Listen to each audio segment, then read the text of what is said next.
Multiversus is a platform fighting game like Super Smash Bros., but instead of Nintendo characters and video game icons, we have Warner Bros. Freaks in the When it was revealed, it looked to be at least casual fun, something to pass the time and amuse the masses while we wait to see if Smash Bros. Will continue past Ultimate, but man, this game has been quite the shit show. It is on very rocky footing with both the casual and wider fighting game community. It doesn't help that the open beta period of the game was very poorly communicated on how long it would stay open, along with having some shady microtransactions in a beta, but at least the game was a fun and fast alternative to Smash Bros., and Black Adam aside, the roster was off to a promising start for this big crossover. So there was lots of room for the game to improve and be even better when it came back. It wasn't, sadly, so let's examine the many cons and a few pros of Multiversus' launch window. So with Multiversus being a big crossover game, naturally a big appeal would be the characters you play as, but since it's a free-to-play game, you're gonna have to grind your ass off to get the characters you want, or you have to spend too much money to get them all.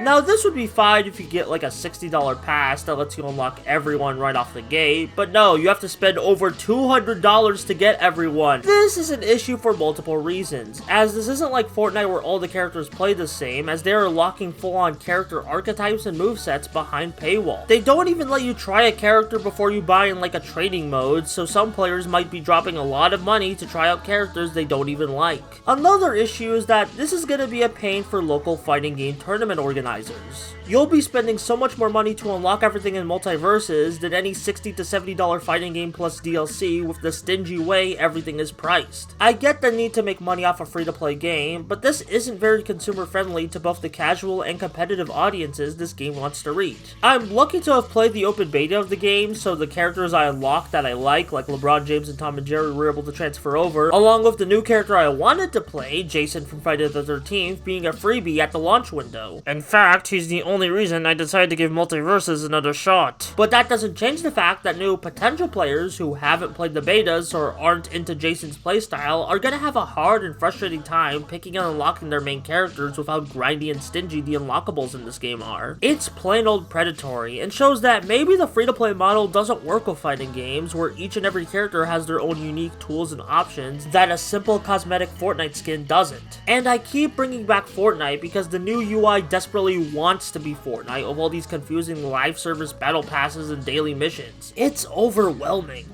As for the gameplay itself, it's fine but quite flawed. The open beta I played had a decent speed to it, though it had this annoying quirk where every time you do a move it would become less powerful. Luckily the latter quirk has seemingly been removed at the cost of a slower speed and additional input lag. I still think the core gameplay is fun, but then again I grew up with Super Smash Bros. Brawl, so I'm kinda used to slower platform fighters. To give a positive, I do like that the devs gave each character additional special moves you can only do in the air, as that's something different from Smash Bros. And adds more fun yet technical layers to the game. Not to mention, I quite like the unique character gimmicks they were able to squeeze out of the roster. Tom and Jerry's attacks have the duo constantly fighting each other like in the cartoons, LeBron's basketballs are super rewarding to keep a hold of and hit enemies with, and Jason's wide arsenal of deadly weapons are adapted into a fighting game moveset flawlessly. There's a good core here, I just wish it was more polished before they launched it. Speaking of I wish this was more polished before launch, the rifts. This is the game's equivalent of single player content, with the idea that you would get new rifts to play every week. And I like the sentiment, but this doesn't do it quite for me. These are brain dead easy fights that you have to unlock the higher difficulties for by replaying them over and over, which I'm not a fan of. These do include crossover interactions, but so far these are the most boring placeholder, hey, wanna fight dialogue you can imagine with little creativity to them. It feels very slapdash to patch up the single player content quota they were previously lacking, which sucks because when Street Fighter 6 and Tekken 8 have shown how fun single player and fighting games can be in the modern age, this slop isn't gonna cut it. And those are some of my scattershot thoughts on Multiversus' launch, and man, this really should have been better.